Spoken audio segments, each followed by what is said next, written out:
नमस्कार साथियों, fabulous academy के यूट्यूब प्लेटफॉर्म पर आपका स्वागत है।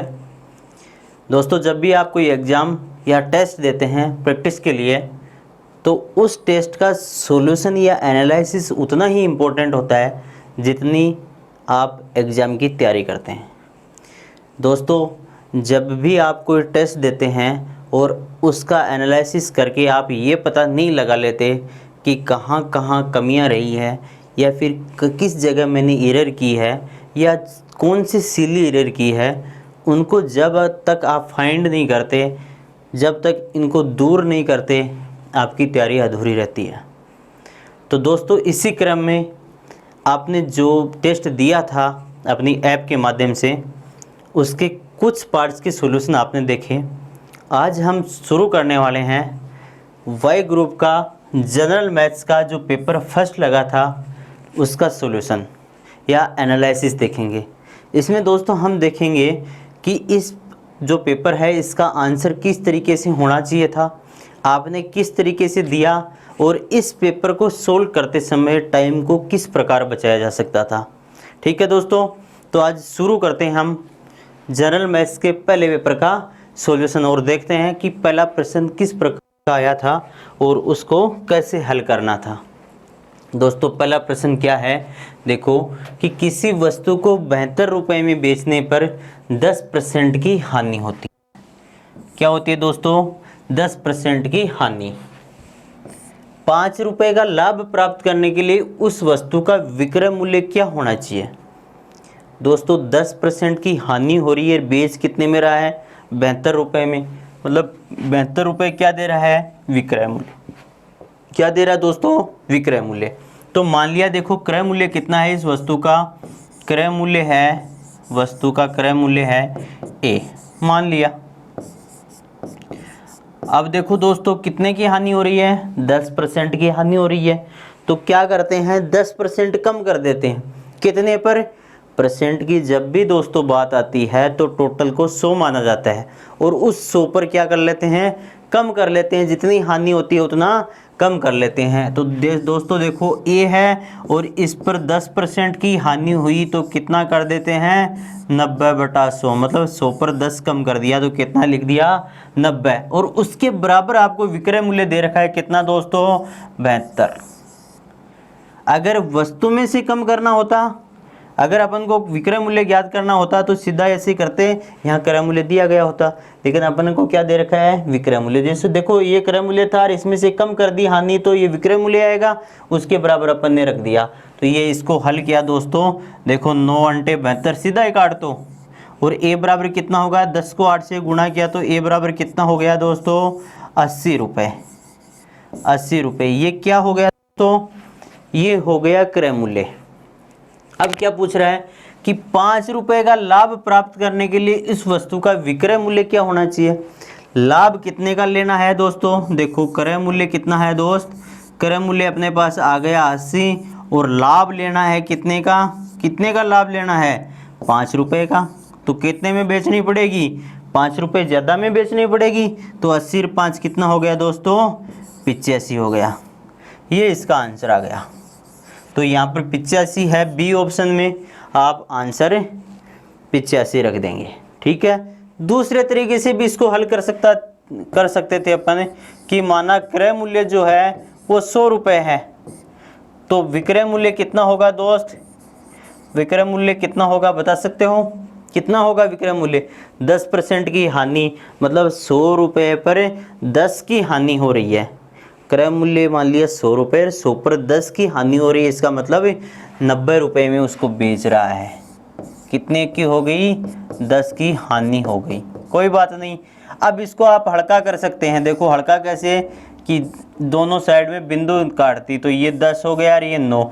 10 रुपये क्या हो गया? क्रय मूल्य। विक्रय मूल्य कितना हो गया? 9।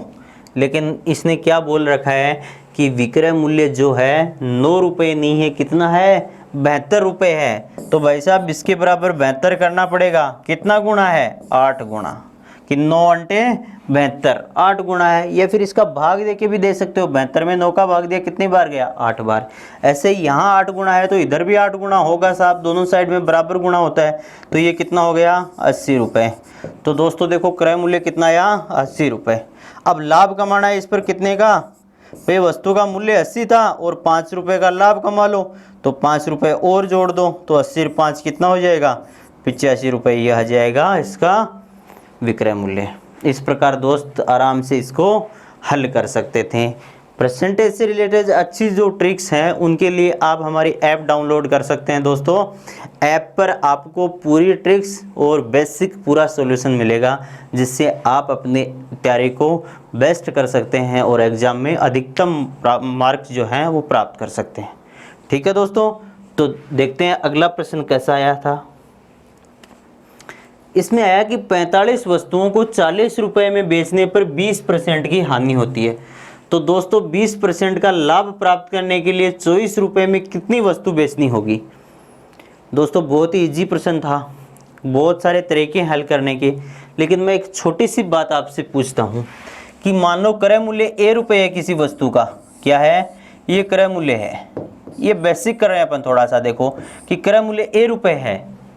अब इस पर क्या है, 20% की हानि हो गई मुझे, तो विक्रय मूल्य कितना होगा, तो 20% की हानि हो गई तो इसको कितना लिखूंगा, 80/100 लिखूंगा कि नहीं लिखूंगा दोस्तों, कि 80/100 आएगा, तो ये विक्रय मूल्य आ गया इसका।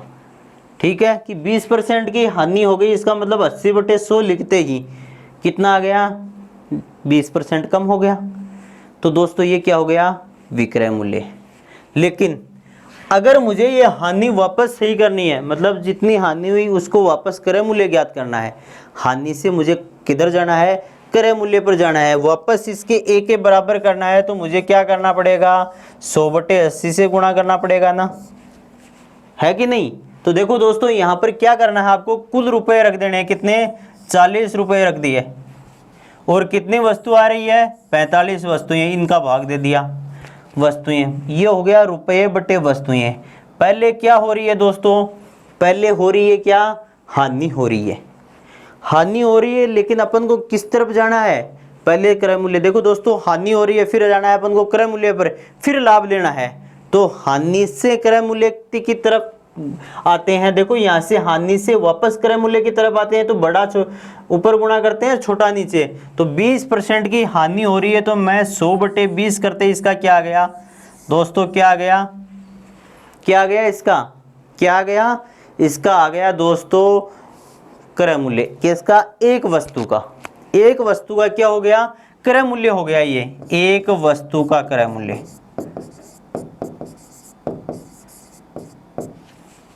अब देखो एक वस्तु का क्या चाहिए अपन को, एक वस्तु का विक्रय मूल्य चाहिए दोस्त, एक वस्तु का विक्रय मूल्य चाहिए, तो 40/45 और इंटू 100/20, ये तो है ही दोस्तों, यहाँ पर 80 आएगा, यहाँ पर 80, और इसको देखो 20% का लाभ प्राप्त करना है, तो 120/100, यही तो करते हैं, 100 से 100 काट दिया, बिंदु से बिंदु काटती, ये 3 बार, ये 2 बार, तो देखो यहाँ 3 से 15 बार, तो 15 दूनी 30, तो ये हो गया 10 चौक 40 और 10 तियां 30, कितना हो गया, एक वस्तु का विक्रय मूल्य कितना हो गया दोस्त, 4/3। अब देखो यहाँ पर 4/3 रुपए, तो देखो यहाँ पर इधर लेके आऊं, तो देखो यहाँ आया तीन वस्तुओं का विक्रय मूल्य कितना आया दोस्त, 3 वस्तुओं का विक्रय मूल्य आया कितना, 4 रुपये। इसका मतलब क्या हुआ दोस्त, हुआ कि 4 रुपये वस्तुएं बेचनी पड़ेगी, 3 वस्तुएं बेचनी पड़ेंगी, 3 वस्तुएं क्या करनी पड़ेगी, बेचनी पड़ेगी। लेकिन दोस्त 4 में नहीं बेचना है, कितने में, 1 रुपये में बेचनी है, तो 1 रुपये में कितनी हो जाएगी, 3/4। ऐसे ही कितने में बेचना है अपन को, 24 रुपये में, तो दोस्तों 24 रुपये में कितनी आएगी, 3/4 इंटू 24, देखो दोस्तों कितनी आई, 6। कितनी वस्तुएं हैं, 18 वस्तुएं, ये आंसर आ गया दोस्त। यहाँ पर ये क्या आ गया, इसका आंसर आ गया। थोड़ा सा टाइम लग गया, तो अपने पास एग्जाम में इतना टाइम होता ही नहीं है, तो इसकी ट्रिक देखते हैं दोस्तों, बहुत ही आसान है इसको हल करना। कैसे? देखो दोस्तों, हमें वस्तुओं और मूल्य से कोई मतलब नहीं। पहले क्या करते हैं, पहले लाभ हानि से मतलब रखते हैं और सीधा ही हल करते हैं कि देखो क्रय मूल्य है, यहाँ पर क्रय मूल्य कितना, 100 रुपये। देखो पहले बेच रहा है, फिर दोबारा उसको बेचना है, तो पहले कितने में बेच रहा है, 20% हानि पर, इसका मतलब 80 रुपये में बेच रहा है।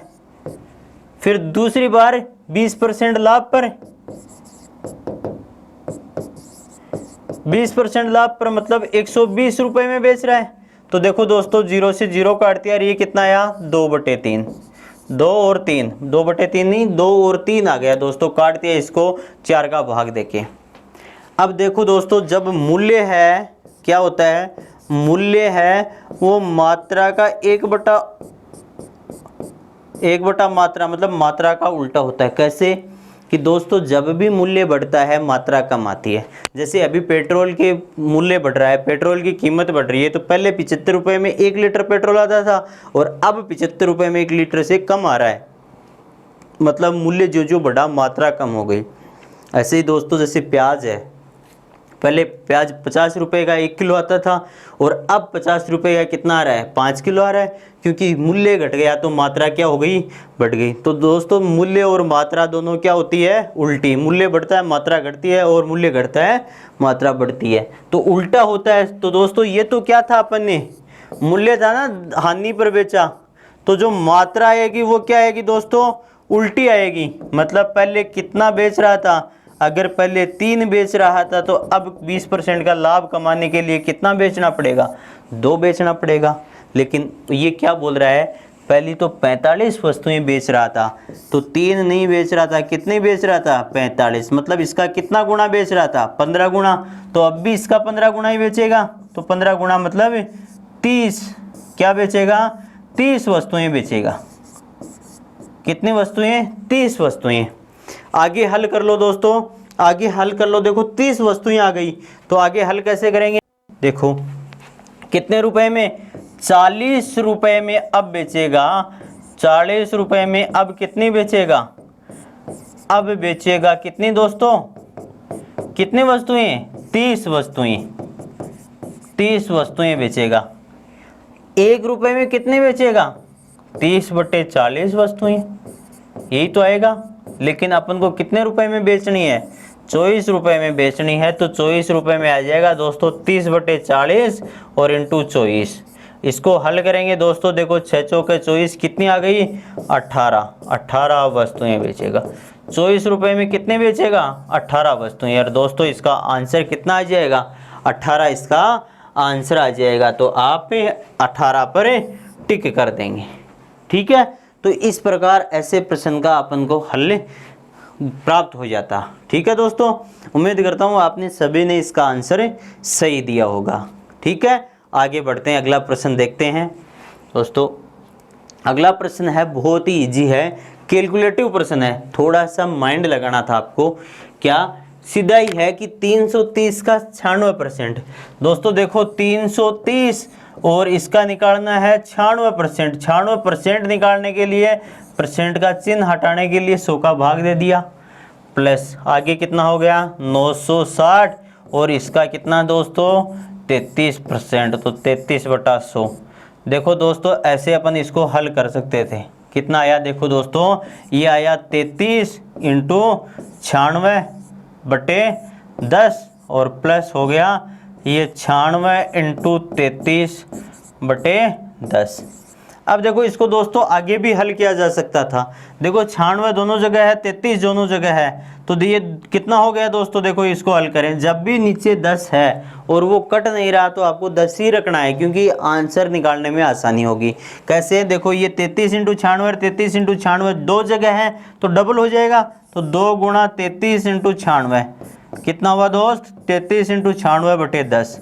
अब 33 दूना 66 हो गया, तो 66 × 96/10 हो गया। इसको दोस्त लिखा जा सकता है, देखो ऐसे लिख सकते थे अपन इसको, कितना 96 को क्या लिखे 100 - 4 और यहाँ पर 66 गुणा में है बटा 10 है ही, तो देखो 66 को 100 से गुणा गया तो कितना आया 6600 आया, -66 को इंटू 4 से गुणा किया तो कितना आएगा दोस्तों, 4 66 240 और 24 कितना 264 आ जाएगा, और बटे 10 है ही दोस्त। फिर इसको आगे और हल करेंगे तो 6 3 3 6 यही तो आएगा। 6 मतलब 0 में जाएगा, 6 बचेगा, 6 में से 3 यहाँ पर कि 6 में से 3 ये आ गया दोस्तों बटे 10। तो इसका आंसर आया 633.6। कहीं भी नहीं है तो इनमें से कोई नहीं। दोस्तों इतना हल करने की आपको ज़रूरत ही नहीं थी। कैसे कि आपको यहाँ भी पता लग गया कि देखो 2 × 33 × 96 हो रहा है, 2 × 33 × 96 हो रहा है, कट नहीं रहा पूरा, इसका मतलब पॉइंट बनेगा। यहाँ पर पूरा नहीं कट रहा, देखो बिंदु कहीं भी नहीं कट रही, इसका मतलब पॉइंट बनेगा, फिक्स है। और पॉइंट किसी में भी नहीं लगा हुआ, किसी में भी पॉइंट नहीं लगा तो आप क्या कर दें, इस पर टिक लगा दिया। अगर पॉइंट लगा होता तो आप क्या करते, देखो 36 18 18 दूनी 36, लास्ट में क्या आएगा 6 आएगा, तो लास्ट में जिसके भी 6 दिया गया होता पॉइंट के आगे उसको आप टिक लगा देते। तो बहुत ही आसानी से इसको हल किया जा सकता था। ठीक है दोस्तों, तो अब आगे बढ़ते हैं, अगला प्रश्न देखते हैं और सीखते हैं कुछ अच्छी अच्छी ट्रिक्स। क्या है, देखो 2 सिक्कों को उछाला जाता है, क्या है अभी, ये प्रायिकता से संबंधित प्रश्न है, प्रोबेबिलिटी का प्रश्न है। तो बहुत ही आसान प्रश्न था कि 2 सिक्कों को उछाला जाता है तो कम से कम एक शीर्ष आने की प्राथमिकता क्या होगी। दोस्तों जब भी सिक्के को उछाला जाता है, ये सिक्का है, ये सिक्का है, इस पर एक साइड में हेड है और एक साइड में क्या है, टेल। अब क्या है, 2 सिक्के उछाल रहा है, एक सिक्का उछाल दिया तो या तो हेड आ गया या टेल आ गया, यही तो आएगा। लेकिन साथ में दूसरा सिक्का भी उछाल रहा है तो दूसरे सिक्के में भी या तो हेड आ सकता है या टेल आ सकता है। ये दोनों सिक्कों को मैंने अलग अलग उछाल लिया। लेकिन दोस्तों जब भी दोनों सिक्कों को एक साथ उछालेंगे तो ये भी हो सकता है ना कि दोनों में से हेड आ जाए, हेड मतलब एक में से हेड आ जाएगा दूसरे में भी हेड आए। दोनों सिक्कों को उछाला तो ये हो सकता है कि दोनों में हेड हेड आ गया। दूसरी बार मैंने फिर सिक्के को उछाला तो ये भी हो सकता है कि इसमें हेड आए इसमें टेल, मतलब एक में हेड आ गया और एक में टेल आ गया, मतलब इधर वाले में हेड और इधर वाले में टेल आ गया। फिर दोस्तों फिर उछाला तो इधर वाले में टेल आ गया और इधर वाले में हेड आ गया, मतलब अब उल्टा हो गया। तो ऐसे हो सकता है कि इधर वाले में टेल आ गया और इधर वाले में हेड आ गया। दोस्तों और भी एक तरीका बन सकता है, क्या कि जो ही मैंने सिक्के को उछाला तो दोनों में टेल आ गया, ये भी तो हो सकता है। तो दोनों में टेल भी आ सकता है दोस्तों, तो दोनों में क्या आ गया, टेल। मतलब सिक्के, ये 2 सिक्के हैं, एक साइड में हेड है एक साइड में टेल है, तो यहाँ भी देखो 2 संभावनाएं बनेगी और यहाँ भी 2 संभावनाएं बनेगी। तो टोटल कितनी संभावना बन गई, देखो ऐसी संभावनाएं हो सकती है कि या तो दोनों में हेड हेड आ सकता है, एक में हेड टेल आ जाए, या फिर दूसरे में टेल हेड आ जाए, या दोनों में भी टेल आ जाए। तो टोटल संभावनाएं कितनी बनेगी दोस्तों, टोटल संभावनाएं कितनी बनेगी, 4। तो पहले जब भी अपन कोई प्रायिकता निकालते हैं तो नीचे संभावनाओं की तलाश करते हैं कि कितनी संभावनाएं बन सकती है। जैसे आप एग्जाम से देख आते हैं तो एग्जाम देके आते ही घर पर ये देखते हैं कि यार कितने प्रश्न सही किए हैं, कितने गलत हो गए, और उनका जो कट ऑफ है उनके पास हूँ या उनसे बहुत ज़्यादा हूँ, तो आपकी संभावनाएं कितनी होगी पास होने की। तो आप बोलते हैं कभी कभार तो कि मेरी 100% संभावना है, 99% संभावना है, या मेरी 50% संभावना है। वो उसी के बेसिस होता है, प्रायिकता होती है, मतलब संभावनाएं तलाशता है। तो देखो 2 × 2 ऐसे भी कर सकते थे आप संभावनाएं। अब देखो ये तो छोटा था, लेकिन बहुत बड़ा प्रश्न होता तो आप क्या करते हैं कि 2 और 2 की संभावनाएं कितनी है। तो देखो यहाँ 2 आ रहा है, यहाँ भी 2 बन रही है, तो टोटल कितनी होगी, इनका गुणा कर दें तो 2 दूनी 4 संभावनाएं हो गई टोटल। अब प्रश्न पढ़ो क्या है कि कम से कम एक हेड, एक शीर्ष मतलब हेड आए। तो देखो कम से कम एक हेड, इसमें भी हेड है, इसमें भी हेड है, इसमें भी हेड है, तो कम से कम एक बार तो आ रहे हैं। अधिकतम कितनी भी बार आ सकता है, यहाँ पर क्या बोला, कम से कम एक आना चाहिए, मतलब एक तो होना ही चाहिए। तो एक देखो कितने में है, 1 2 और 3 में है, 3/4। तो इसका आंसर कितना हो जाएगा दोस्तों, 3/4 हो जाएगा। अब ये भी बोल सकता था यहाँ पर कि ज़्यादा से ज़्यादा एक बार आना चाहिए हेड, तो ज़्यादा से ज़्यादा एक बार मतलब एक बार ही आना चाहिए। तो यहाँ देखो एक बार है, यहाँ भी एक बार है, संभावनाएं कितनी बनी, 2, टोटल कितनी थी, 4। तो 4 में से 2 हो जाती। तो देखो ऐसे आता अधिक से अधिक एक टेल, अधिक से अधिक एक शीर्ष आने की प्रायिकता कितनी होगी? प्रायिकता कितनी होगी दोस्तों? कितनी होगी? अधिक से अधिक एक शीर्ष, तो देखो अधिक से अधिक मतलब एक ही बार होना चाहिए, 2 बार नहीं। तो एक बार यहाँ और एक बार यहाँ, कितनी होगी? 2। कितने में से? टोटल कितनी थी? 4। तो इसको काटा तो कितनी हुई संभावना? 1/2। ये भी दूसरा अगर पूछता तो इस प्रकार से भी पूछ सकता था। ये भी पूछ सकता है कि टेल आने की संभावना, तो जितना हेड उतनी टेल आने की संभावना हो जाएगी 3/4। तो इस प्रकार अपन प्रायिकता को अच्छे से समझ सकते हैं। अगर अच्छी प्रायिकता समझनी है तो दोस्त हमारी ऐप डाउनलोड करें, और ऐप पर आपको जो कोर्स अवेलेबल है उसमें 2-3 वीडियो फ्री हैं, तो आप उनको देखें। आपको अगर अच्छा लगे तो आप ऐप को ख़रीदें, वहाँ पर कोर्स को खरीदें और अच्छी सी ट्रिक सीख के अपनी पढ़ाई को बेस्ट करें। ठीक है दोस्तों, तो आगे बढ़ते हैं। देखो अगला प्रश्न देखते हैं। अगला भी प्रायिकता का है कि 2 पासे उछाले जाते हैं तो दोनों पासों के अंकों का योग 12 होने की प्रायिकता क्या होगी? दोस्तों 12 होने की प्रायिकता क्या है? देखो ऐसा पासा होता है, येलो पासा बना लेते हैं अपन। देखो ये पासा होता है, तो देखो यहाँ पर 1 लिखा होता है, इधर 2, इधर 3, नीचे वाले में 4, फ्रंट में कितना? 5 और बैक में कितना? 6। ऐसे है, मतलब टोटल सतह कितनी हो गई? 6। तो पासे को उछाला तो 1 आ सकता है, 2 आ सकता है, 3 आ सकता है। इसी प्रकार पासे को उछाला जाता है तो 6 आ सकता है। तो इसकी संभावनाएं कितनी बनी? देखो 1 आ सकता है, 2 आ सकता है, 3 आ सकता है, 4 आ सकता है, 5 आ सकता है, 6 आ सकता है। कितने संभावनाएं बनी? 6। ये दूसरा पासा और उछाला, ये भी पासा है एक, और इसको फिर उछाला उसने, तो उछाला तो देखो इसमें भी वही है, तो इसकी संभावनाएं कितनी बनी? इसकी संभावनाएं भी 6 बन गई।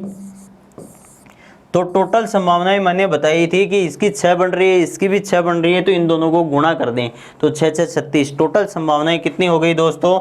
36 हो गई। देखो तीनों में ही भाग है 36 का, तो टोटल संभावनाएं हो गई 36। ये तो टोटल निकाल ली।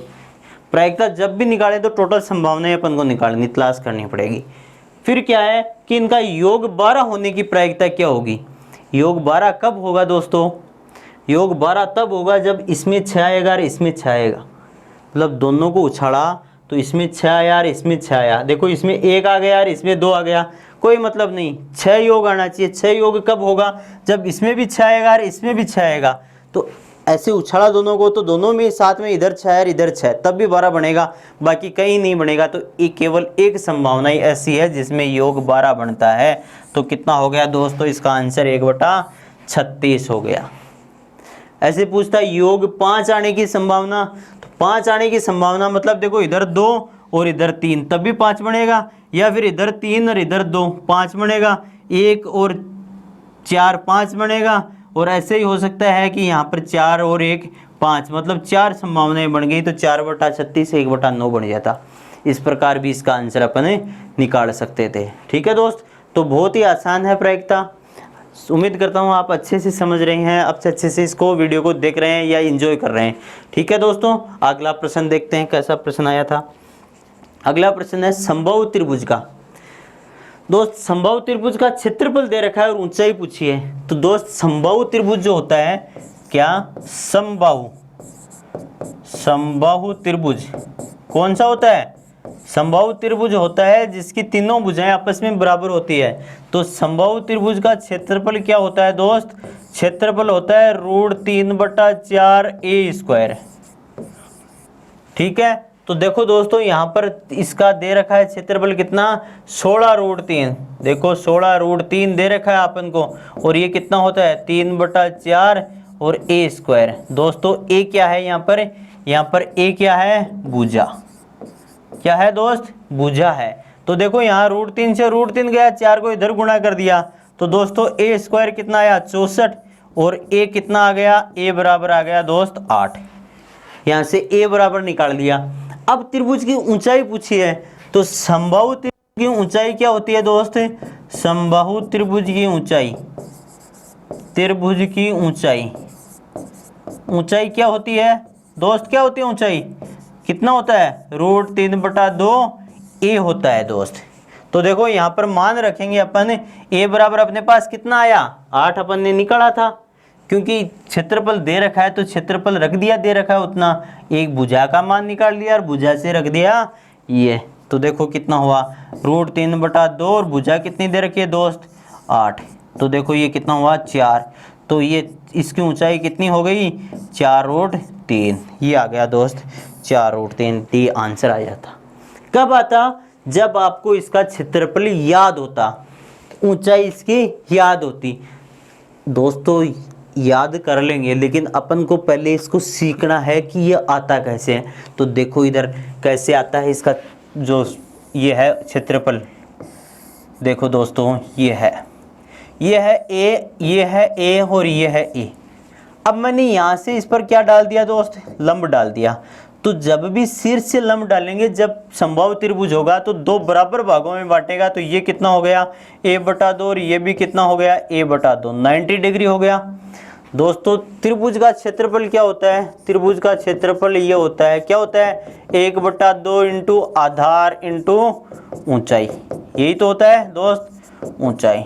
तो देखो यहाँ पर ऊंचाई मैंने मान ली h, तो ये क्या बन गया ये एक समकोण त्रिभुज, क्या बन गया समकोण त्रिभुज। तो इस समकोण त्रिभुज में क्या होगा कर्ण का स्क्वायर, ये कर्ण है ना, ये कर्ण है, ये आधार है और ये लंब है। क्या होता है दोस्त कर्ण का स्क्वायर क्या होता है दोस्त, कर्ण का स्क्वायर बराबर होता है आधार का स्क्वायर प्लस लंब का स्क्वायर, यही तो होता है पाइथागोरस प्रमेय। तो पाइथागोरस प्रमेय इसमें रखेंगे तो कर्ण कितना है a, तो दोस्तों a² आ गया। अपन को क्या निकालनी है ऊंचाई निकालनी है ना, आधार तो अपने पास a है लेकिन यहाँ पर ऊंचाई निकालते ही क्षेत्रफल आ जाएगा। तो देखो a² है, आधार कितना है a/2 का स्क्वायर, तो a²/4 हो गया और प्लस लंब कितना है h² है। इसको इधर ले आए तो देखो कितना आया ये 4a² कितना आया 3a²/4 और ये आया कितना h²। दोस्तों h कितना आया रूट में 3/4a²। इसको फिर आगे बाहर निकाला तो h बराबर कितना आया दोस्तों √3 और ये 4 का कितना 2 और ये कितना आया a, ये आ गया, ये आ गई h। यहाँ पर देखो h बराबर कितनी आई √3/2a, ये देखो ये आ गई हाइट, यही तो पूछी थी ऊंचाई, पूछी थी तो ऊंचाई आ गई। अब ऊंचाई अपने पास आ गई तो यहाँ अपन मान रख सकते हैं 1/2 और आधार कितना a और ऊंचाई कितनी √3/2a। अब देखो दोस्तों यहाँ पर 1/2 2 से गुणा हो गया तो ये कितना हो गया √3/4a², ये क्या हो गया दोस्त समबाहु त्रिभुज का क्षेत्रफल हो गया। लेकिन दोस्तों ये प्रश्न बहुत ही इंपॉर्टेंट है, तो इसके लिए आपको क्या करना है समबाहु त्रिभुज के क्षेत्रफल के फॉर्मूले भी याद रखने हैं, इसकी ऊंचाई भी याद रखनी है। और त्रिभुज का क्षेत्रफल क्या होता है 1/2 इंटू आधार गुणा ऊंचाई, ये भी याद रखना है। पाइथागोरस प्रमेय क्या होती है कर्ण का स्क्वायर बराबर आधार का स्क्वायर प्लस लंब का स्क्वायर, ये भी आपको याद रखना है। ठीक है, तो अगला प्रश्न देखते हैं, इसका आंसर तो कितना आया 4√3। देखते हैं अगला प्रश्न क्या आया था कि प्रथम 10 समप्राकृत संख्याओं का औसत बताइए। दोस्त औसत क्या होता है, देखो पहले तो प्राकृत संख्याएं कौन सी थी, पहली 2 थी, 4 थी, 6 थी, 8 थी, 10, 12, 14, 16, 18 और 20। अब ये तो 10 ही है तो 10 अपन ने लिख ली, लेकिन अगर ज्यादा होती तो कैसे लिखते, देखो प्रथम 10 है ना, तो देखो 2 है और 10 है तो 10 पहली 2 है तो पहली से लास्ट वाली को कितनी संख्याएं उससे गुणा कर दो, तो 2 है, 4 है, 6 और लास्ट वाली कौन सी होती, देखो 2 को किससे गुणा कर देते 10 से, तो कितना हो जाती लास्ट वाली 20। तो ये देखो ऐसे हो जाती 2, 4, 6 कौन सी 20। दोस्तों औसत क्या होता है, औसत क्या होता है, औसत होता है, औसत होता है राशियों का योग, राशियों का योग बटा राशियों की संख्या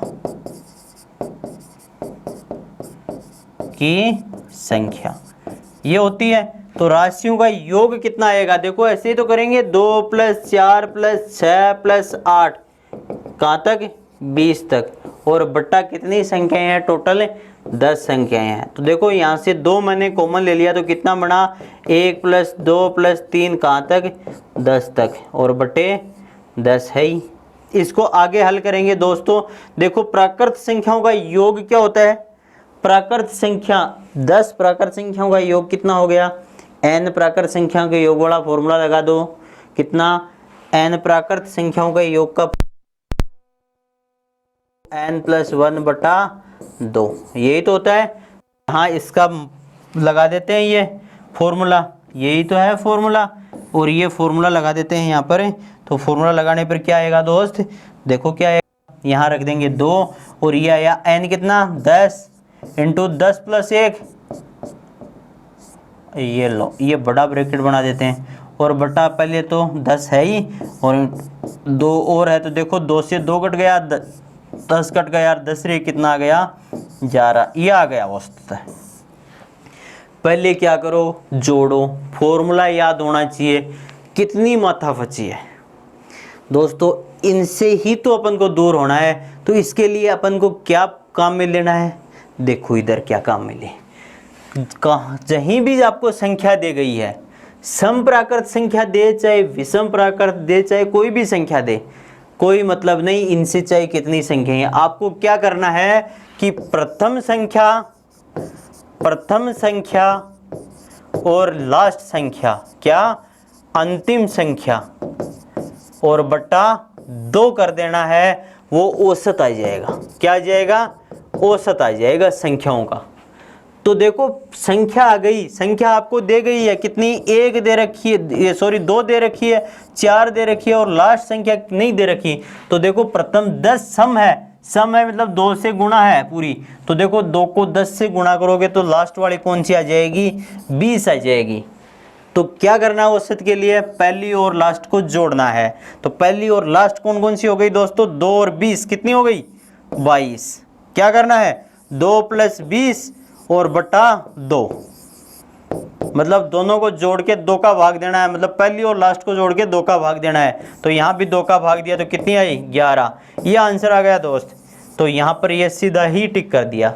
ऐसे ही n प्राकृत संख्याएं दे दे, जैसे ये पूछ ले कि 1 से लेकर 100 तक की संख्याओं का औसत बताएं, तो इनका योग करके फिर संख्याओं का भाग थोड़ी देंगे, क्या करेंगे, पहली संख्या और लास्ट वाली संख्या 100, तो 100 और 1 101, और उसमें 2 का भाग दे देंगे।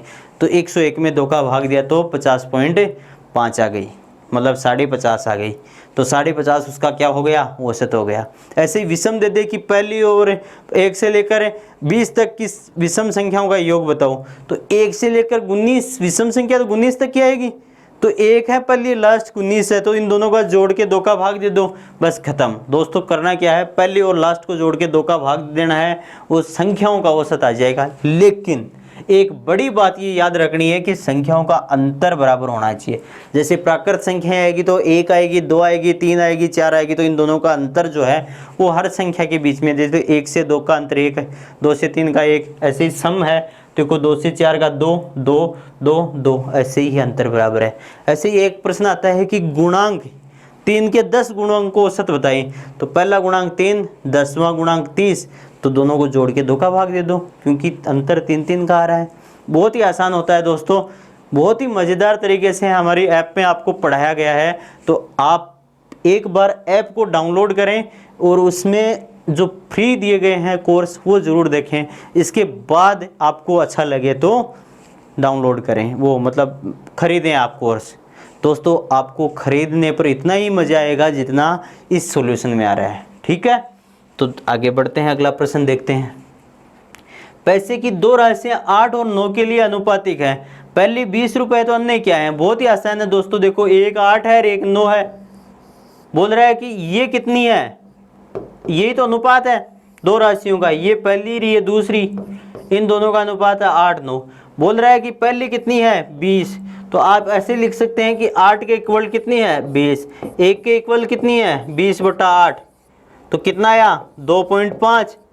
तो 9 के इक्वल कितनी होगी, तो 2.5 से 9 को गुणा कर दो, 9 के इक्वल कितनी होगी 2.5 × 9, कितना आया दोस्तों 22.5, 25 9 225, तो 22.5 इसका क्या हो जाएगा आंसर।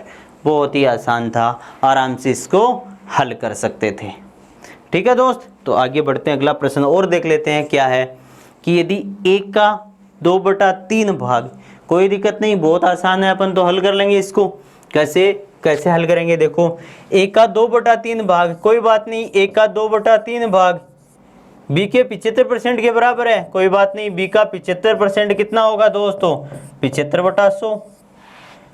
वो c के 0.6 के बराबर है, तो 0.6 कितना होया, 0.6, मतलब कितना आएगा, 6/10 लिख दूं क्या, सीधा ही 6/10 लिख दूं, लिख देते हैं। देखो 0.6 की जगह कितना लिख दें, 6/10, और ये कितना, c आया। देखो दोस्तों, इसको थोड़ा सा अपन हल करें तो ये 3 और ये कितना, 4, 25 का भाग जा रहा है, ये 3 और ये कितना, 5।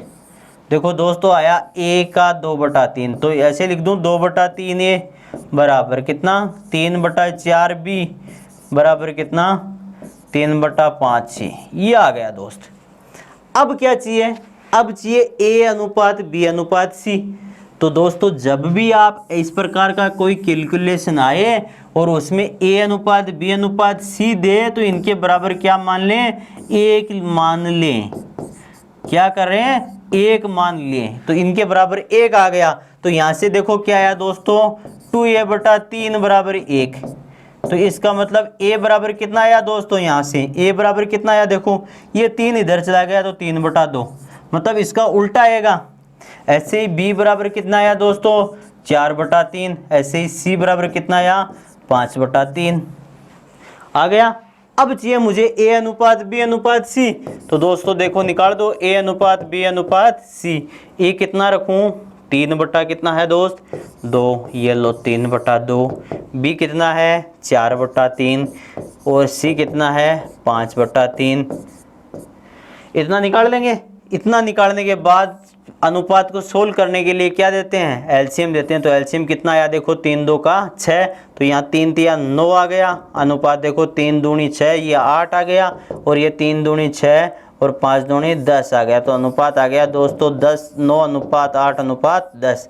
यहाँ इसको हटा देते हैं, तो ये क्या आ गया दोस्त, आंसर आ गया 9 अनुपात 8 अनुपात 10। बहुत आसान सा है। जब भी इस प्रकार की कोई कैलकुलेशन बने और उसमें आपको अनुपात पूछे, तो उसके बराबर 1 मान के a b c का मान ज्ञात कर लो, और a b c का मान निकाल के फिर हल कर लो। इस प्रकार इसको आंसर किया जा सकता है। ठीक है दोस्तों, बहुत ही आसान है, आराम से इसको सोल्व कर सकते हैं। ठीक है, तो देखते हैं आगे और कोई भी प्रश्न आया है क्या। एक प्रश्न और आया है, क्या है कि वह न्यूनतम संख्या कौन सी है जिसे 18, 24, 30, 18, 24, 30 और 42 से भाग देने पर क्या बचे, एक शेष बचे। तो ये कब आएगा, एक शेष कब बचता है, कि कोई भी संख्या में 3-4 संख्याओं का भाग देके एक शेष बच रहा है। तो इसका मतलब वह संख्या क्या होगी दोस्त, वह संख्या क्या होगी, वह संख्या होगी 18, 24, 30 और 42। इसका क्या होगी, लैस होगी, जिसमें भाग जाएगा वो संख्या होगी, और एक शेष और बचना चाहिए, तो एक और जोड़ दो। तो देखो अब क्या चाहिए मुझे, 18, 24, 30, 42 का लैसे चाहिए ना, तो निकाल लेते हैं भाई। 18, 24, 30, 42 बड़ी संख्या है, तो इस प्रकार से निकाल दो। लैसे निकालने का यही तरीका है, 2 का भाग दिया 9 बार, 12 बार, 15 बार और 21 बार, ये तो जाएगा। फिर 2 का भाग दिया, 2 का भाग दिया तो 9 बार, कितना 6 बार, 15 बार, 21 बार। फिर 2 का भाग दिया तो ये देखो 9 बार, इसमें गया 3 बार, ये 15 और ये 21।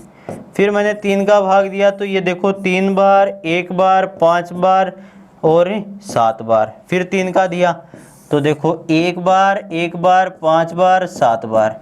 तो यहाँ पर देखो 5 का दिया तो कितना है, 1, 1, 5 और 7। फिर 1 बार 7 का और देना पड़ेगा, फिर 1 1 आ जाएगा नीचे, 1 1 1 और 1।